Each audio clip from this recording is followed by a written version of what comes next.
Welcome to episode 4 of the It Feels Like Magic podcast.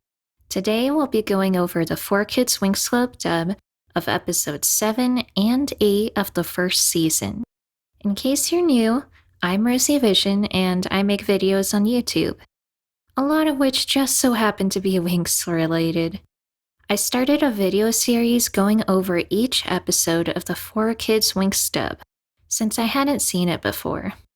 And eventually I decided to also release it in podcast format, which is what you're listening to now. I just wanted to try something new, and this is a fun way to test the podcast waters. But I think that's enough exposition. Let's get into the episodes. Watch the dub and open my mind. Believe in 4Kids. Time to unwind. Can it be true? Let's wait and see if 4Kids dub can do everything amazing. Rewatching Winx, come join the fun. Rewatching Winx. Let's have some fun. Rewatching Winx. Okay, the first episode we'll be talking about today is episode 7, Grounded. As per usual, I'm going to give a quick synopsis to get you guys up to speed on what happens so you're not confused when I'm going through all my notes. So, in this episode, the girls are grounded and stuck cleaning while every other student gets to go to a concert. But the Winx find a loophole and call over the specialists to have some fun. After cleaning, of course. Meanwhile, the Tricks decide to get back at the Winx and find the true source of dragon fire. The Winx and specialists successfully team up, even without magic, and defeat the Tricks who are later sent away by Faragonda. Finally, the Winx are able to get their powers back. And that's everything you need to know for this episode, so let's go ahead and dig into some stuff I noticed, things I liked, and also some things I wish hadn't really changed. First off, something that's noticeable throughout the entire 4Kids version of Winx Club is that all the girls are noticeably way sassier than they were originally. Not to say that they weren't in the original Cinnaloom version, and I guess also the Italian, but I feel like it's kind of bumped up to 11 here, including some of the fairies that we don't really associate with that character trait. And in this episode, it's Flora who shines through with that aspect of herself. The first instance of this is when the girls are trying to clean the castle, and Tecna has no idea how to use all this cleaning equipment. And Flora seizes the opportunity and totally messes with her. She lets Tecna use the cleaning equipment incorrectly, on purpose, and tells her, "Good job, sweetie," in a really condescending voice. I was not expecting that since, for the most part, Flora is an on-brand kind of sweetheart, and just isn't usually that full of sassy remarks, but I'm not exactly complaining. It's new, but not bad. And later on, she's at it yet again. Stella says maybe they should call the boys over to help. And Flora, being the straight thinker in this situation, responds with, "Right, I'm sure they just flip at the prospect of helping us clean." Which, yeah, that's true. Facts. She is correct, but once again, that's something that I kind of expect from another character, like Tecna. A little weird having it come from Flora, but I appreciate this new dimension to her character. It's the nice ones you gotta watch out for.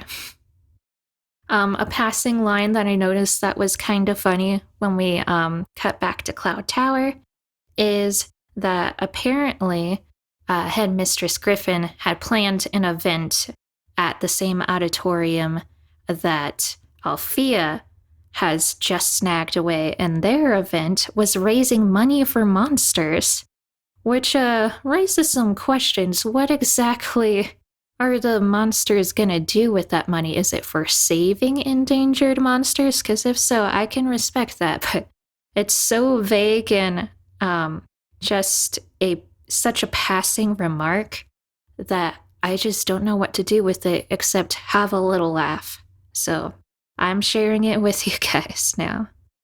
Speaking of the witches, I feel like the music that they made for Cloud Tower, the tricks, and just anything to do with the witches is really good.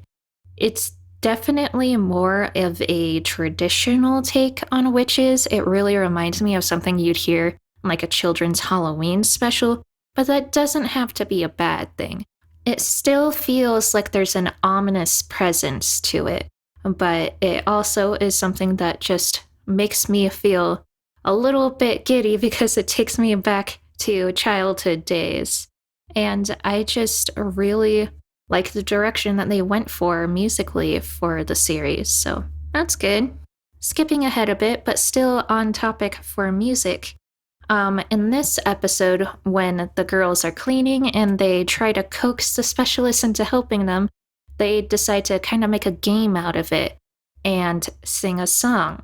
And the original song for this is kind of like an inside joke between me and my sisters because although I love the Sinloon version to death, it definitely has its weak points, and this song is one of them.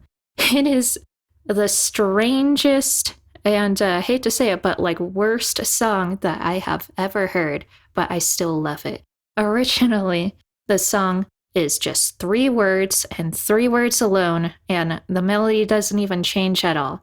All it is, it's real easy, I'll teach you. Soap, rinse, dry, and then again. Soap, rinse, dry. The melody is so unappealing. It sounds like something that like a 4 or 5-year-old would make up. It's on par. Well, actually, no, I won't even say that. My younger sister made songs herself around like 5 to 6 years of age that I think had more appeal. I love it to death, but it's still in like ironic kind of love. Whereas the 4Kids version actually has a good cleaning song. It is so much better. So A+ for that. Good job. You improved the original source material. That wasn't difficult, but it's still a good song. So I appreciated that. Unrelated to the 4Kids version, but something I thought I'd point out because it's just hilarious to me, and I always laugh every single time I see it. Winx Club was actually a pretty big, I don't know if you could say pioneer, but they were one of the like early adopters of using CG within a 2D animated show. It was still pretty new at the time. And because it was new technology, it didn't always look the greatest. Scratch that, it never really looked good. But this episode has one of the most notorious examples of that, where the specialists jump out the window and onto their bikes. And for podcast listeners, I'm sorry you don't have a visual. I guess you can just rewatch the episode and look for it. But visual here for the YouTube watchers. Just watch. It's hilarious how bad it looks. I don't fault them at all for it looking that way. They tried, but it's still good for a laugh to watch. There's one more funny line in this episode that I thought I'd bring up. The tricks end up summoning a monster to fight against the Winx, a minotaur to be specific. And as the Winx are trying to navigate their way around as they hear like all these crashing and rumbling sounds, they're understandably nervous. And Flora says that she still feels something unsettling, to which Stella responds, "Could be all the sandwiches you scarfed down." Which, wow, I'm surprised that Stella would call out Flora for eating so much, but it's a funny line in passing. Around this general time, there's also a quick note that's very easily missed that adds to the Winx Club universe that I actually think would be kind of interesting to have in the actual version, which is Tekna notes that Musa has sonar ears, which I think is actually a really fun addition and it totally makes sense. She's the fairy of music and she uses sound waves very often for her source of power. So to be able to have acute hearing senses would fit with that. And I think can make for some really interesting scenarios. Obviously, it does kind of create some plot holes even in this episode since that's not what originally happens, but I think it'd be cool to have. Oh, apparently I lied. There are still some funny lines in this episode. Throughout it, the specialists keep on calling each other bro, which I guess it makes sense, but it feels very weird since that's not what's done originally. And I don't know, it kind of takes me out of it, but in a good way. And then something funny, but also concerning if you think about it too much. This is also around the time that Darcy starts developing feelings, or I guess rather getting a crush on Riven. And when she sees him, she asks Icy if they can take him home. Which, when taken innocently, is just a fun line in passing, but obviously, if you take it literally, kind of concerning. But I guess since they're the tricks, them being up to devious things is on brand for them, so there's that. There's something that was cut in this episode that I'm actually pretty upset that they got rid of. I know why they did it, but it still feels unnecessary. Musa fights against the Minotaur and gets punched and then gets flung across the room. After that, Riven catches her, steps out into the light, and then is noticeably upset at what happened to her and fights the Minotaur head on. And that was cut. Guess it was too violent, apparently. And if it was just this single thing, it wouldn't be that big a deal. But as we'll get into later, I feel like they really didn't do Riven any favors. I can understand if you don't like him as a character, but I think originally they did make it clear that even though he is a jerk, there is like some unresolved stuff that he's going through, and he is trying to change, failing miserably, but he's trying. And I feel like it's harder to see that in the 4Kids version, which is kind of sad. I absolutely love the ending to this episode, though. They kind of turn it into what feels like a much more juvenile show than it should be, but in kind of a funny way. I'll explain. The episode ends with Farragonda, and she's monologuing to herself about the dragon flame because the tricks were just at Althea looking for it. And she says how the dragon flame was right here in this room, but I know that can't be true. Does that mean that someone has it? Who could it be? And I could almost feel the writers just going wink, wink towards the audience to get people thinking when it's very, very obvious who has the dragon flame, and I'd be concerned if Farragonda didn't at least have an idea of which fairy was in the room who could possibly have the dragon flame. But it was still a really funny scene to me, and it gets the younger viewers thinking, I guess. You gotta start somewhere. But it felt kind of Dora the Explorer-y, so yeah, maybe we can bump it up a notch in the future, but it's still funny. And that's all for episode 7. Besides the Riven thing, not too much was actually changed this time around. There were some fun lines. Didn't like it as much as my favorite episode so far, but it was still pretty solid. So let's take a look at the next episode, shall we?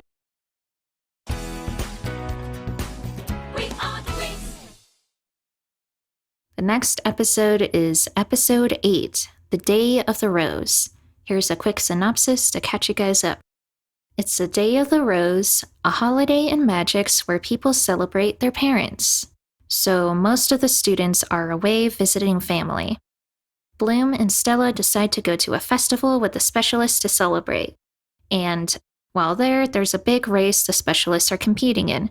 But there's also a lot of tension between Riven and the rest of the gang.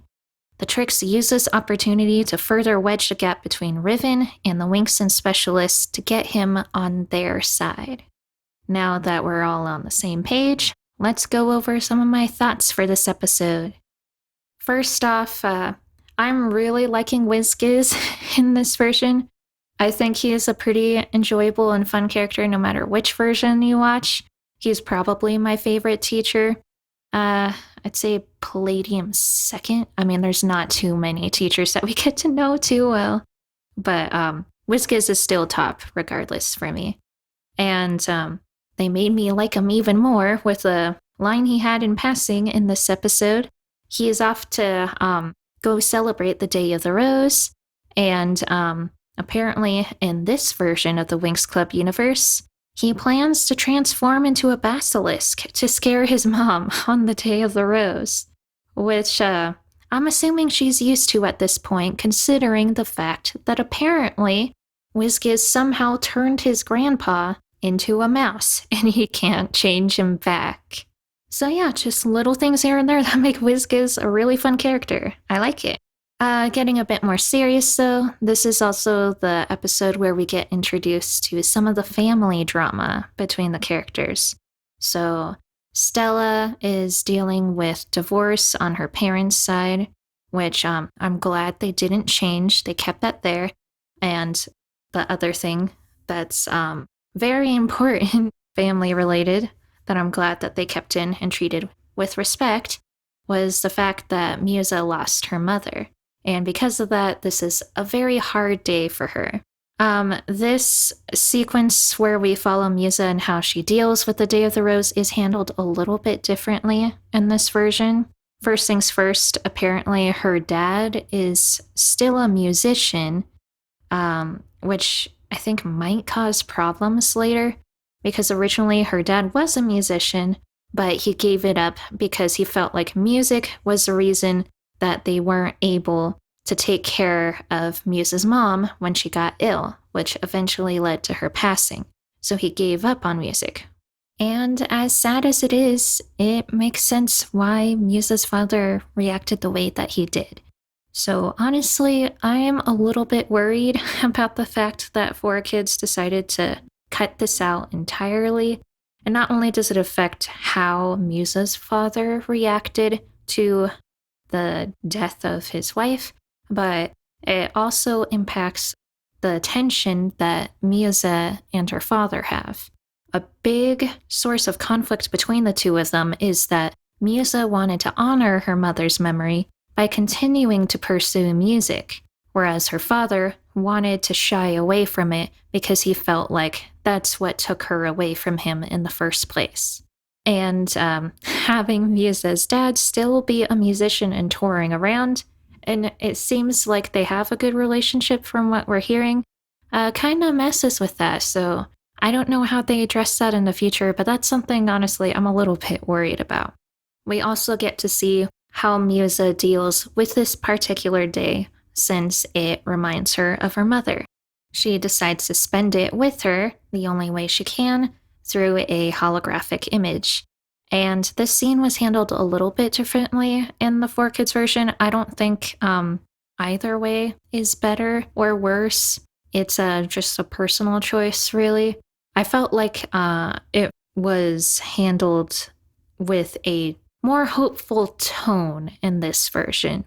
In this version, she takes her mom's picture to her favorite spot when she was a student at Althea.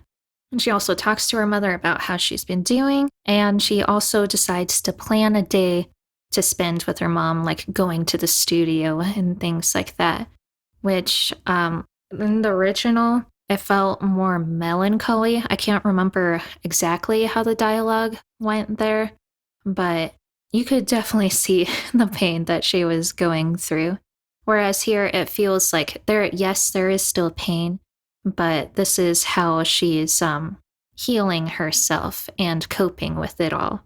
So it's on, in that sense, more of a hopeful note, because the most hurtful stage has already passed.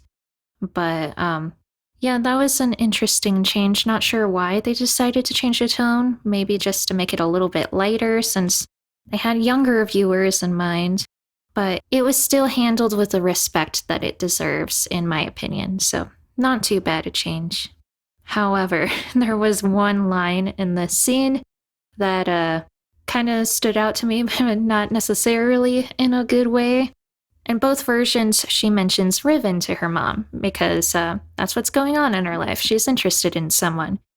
And in this version, the way she goes about it made me kind of raise an eyebrow a little bit. She admits how Riven is rough around the edges, which good. That's the truth. We don't want to lie about that. But Musa's thing here is that must just be his way of flirting, right? Which, yeah, I don't think that's the case. And if it were, then I am definitely on team not Riven all the way. If ever there was a question about it before, I'm honestly kind of on the fence with them. I think that if like both Musa and Riven seriously tried to repair the relationship, it could work out. But as it currently stands, it's not worth it with all the problems that both of them have when it comes to communicating. And hearing lines like this made me feel even more iffy about their pairing up. On the topic of boys, a really weird set of dialogue here. I'm not sure what the intention was. Headmistress Griffin is punishing the Tricks because, as happened last episode, they got in trouble with Farragonda for breaking into Althea. And Headmistress Griffin is upset with them not because of what they did, but because they did a poor job of it. And she wants to help them fix it. So she starts trying to plot out a scheme to get back at the Winx. So she thinks to herself, what is the most important thing to them on this day, the day of the rose, a day where we celebrate our parents and how much we love them? And then in her crystal ball or whatever she has, it throws up an image of the specialists. So in her mind, the only thing that could possibly be important to the Winx on this day is boys. Not sure what exactly was trying to be said here, because not only is that kind of ridiculous considering this is essentially like Mother's and Father's Day together, but yeah, they don't even really go anywhere with that premise. I mean, they do take Riven away from the group, but he kind of already was an outcast already. No one was overly pining over him or anything. Musa may have had a crush on him, but it wasn't that serious, so the plan doesn't even make sense. So this line confuses the heck out of me. But anyways, moving on.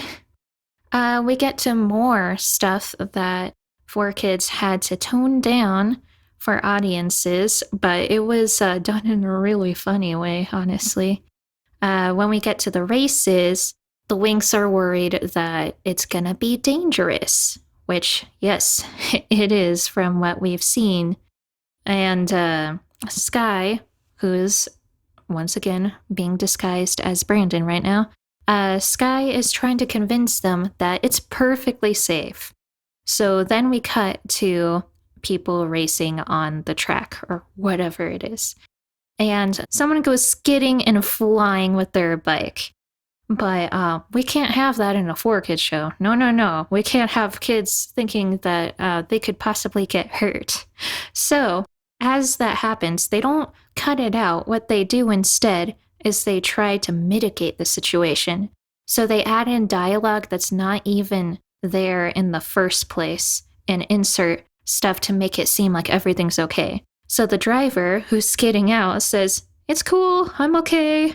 I meant to do that." Even though we see him crash and it doesn't look okay. And then on top of that, Sky says, the driver just hopped right back up. Even though we clearly do not see that happen. Which is a very funny case of trying to be network friendly and doing it in a really ham-fisted way. And Yeah, I guess we'll be seeing more of that since this is for kids we're talking about. Back onto the topic of Riven. This episode is definitely not a shining moment for Riven, no matter which version you watch. Basically, at this point, he's feeling like an outcast, like people are out to get him. And then he's already feeling kind of prickly because everyone is kind of like crushing on each other and flirting around him while he's just trying to figure out life. And to top things off, there's like tension because of the race, and Brandon, who's Sky right now, decides to rub salt into the wound by asking Riven who's cheering for him, which has got to sting a bit because honestly, Riven was probably thinking the same thing. He kind of like outs himself out and lashes out at others before they get a chance to betray him and hurt him. So he probably in the back of his head is thinking, who really is there for me? And then Brandon just shoves that right into his face. And then Riven proceeds to do some really uncool things, which, like I said, this is not a highlight for him in his life.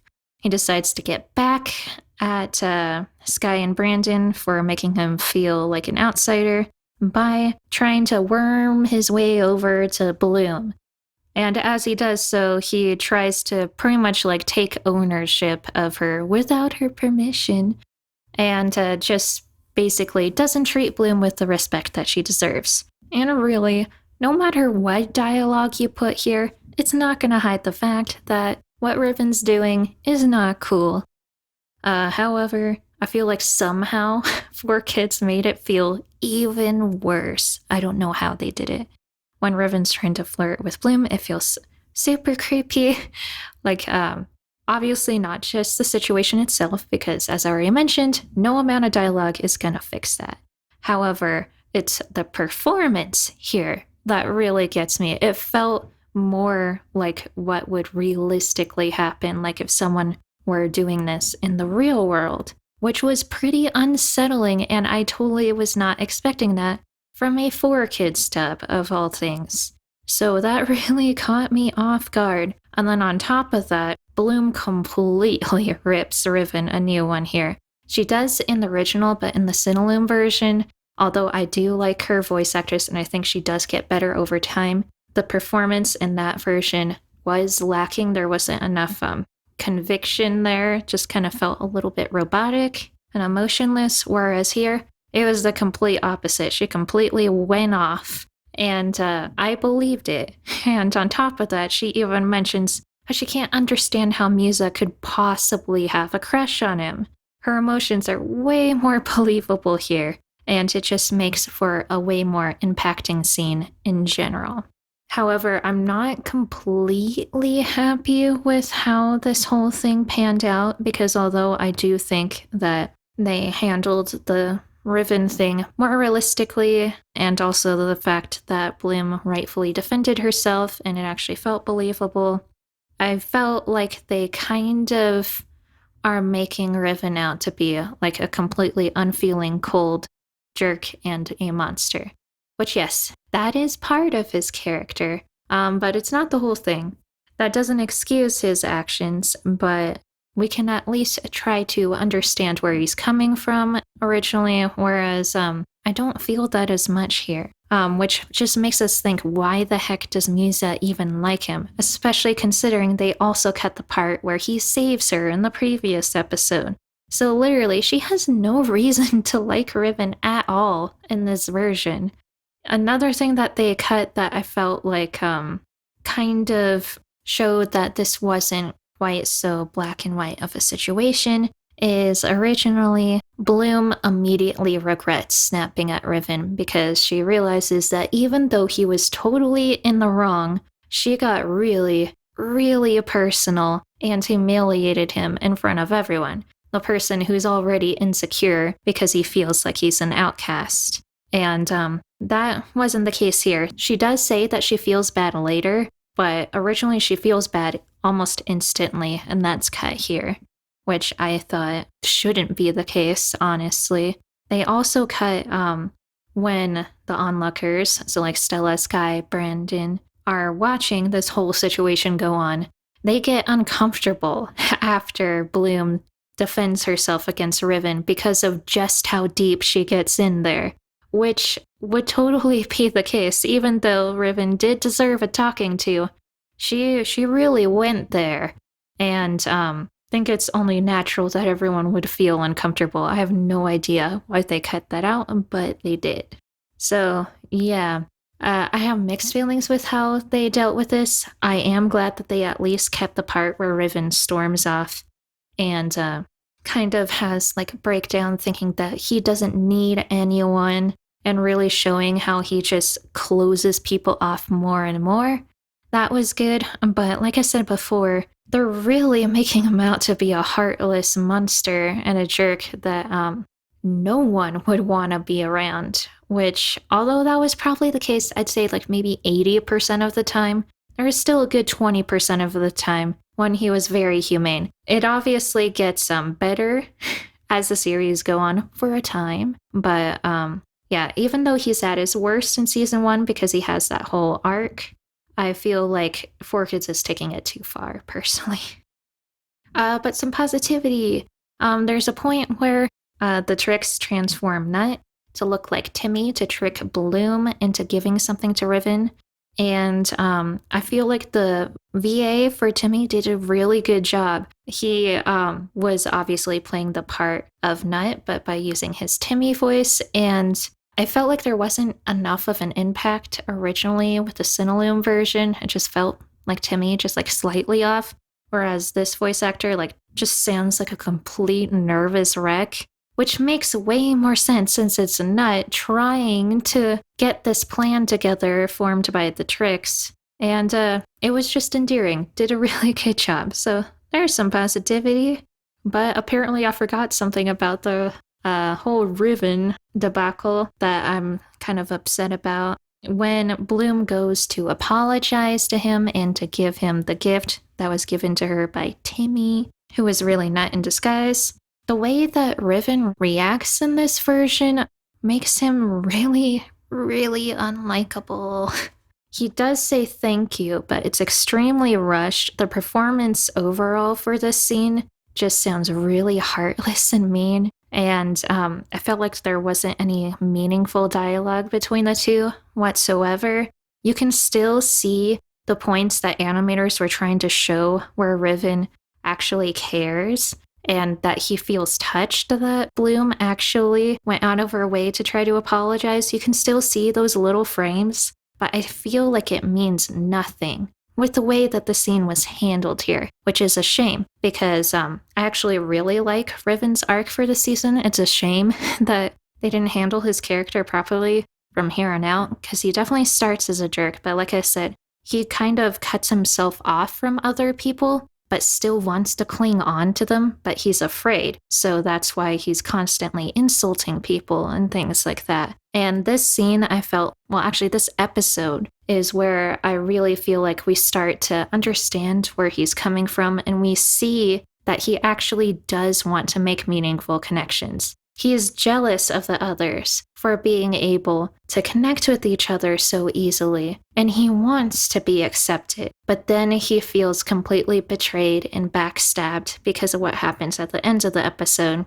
where the tricks completely ruin his chances of winning the competition and frame Bloom in the process. So he completely gives up on the idea of trying to reach out to others and be friendly. And he kind of just spirals and spirals from there, hating himself for the decision that he made, until finally he realizes that he was used and that he wants to change. And he helps out the forces of good and manages to be a hero at the end of the day, which was a really good arc for his character that I really liked. And like I said, it's a shame that it was ruined seasons onward, but I feel like it won't be as earned in the 4Kids version because, like I said, I have a soft spot for Riven. I do think that some of his actions are absolutely unacceptable. And like I said, don't think that he and Musa are a good match unless they like really, really